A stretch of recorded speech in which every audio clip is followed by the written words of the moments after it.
आइए मैं आपको दिखाता हूँ कि इस एजेंसी के पीछे कितनी बड़ी स्टोरेज है। ज़ाहिरी तौर पर यह लग रहा है कि छोटी सी एजेंसी है, बिल्कुल मामूली सी।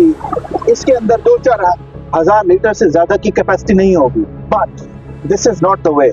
मैं आपको इन दुकानों के पीछे इनका स्टोरेज कितना है वो मैं आपको स्टोरेज दिखाता हूँ। जब हम इनको गिरफ्त करते हैं तो ये ऐसे मासूम बनकर हमारे पास लौटते हैं कि जैसे कायनात में इन जैसा मासूम माँ ने जना नहीं है।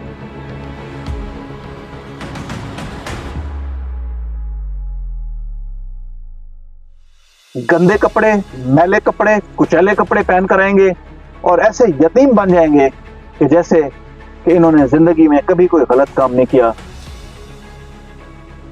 शेखुपुरा से बदमाश चले हैं, इनको हमने अरेस्ट किया है। ये रात पुलिस के यहाँ मेहमान होंगे। इनको मैंने ऑर्डर किया है कि ये अभिनंदन है, पेट्रोल पंप माफिया की पुलिस इनको चाय पिलाएगी और सुबह हम इनके ऊपर FIR देंगे और बेहतर अंदाज में, एक बेहतरीन अंदाज में इस्तगासा देंगे। Demonstration of illegal oil agencies, the business of illegal petrol pump mafia. So this is the story, in other words, the deterioration of Pakistan and Punjab.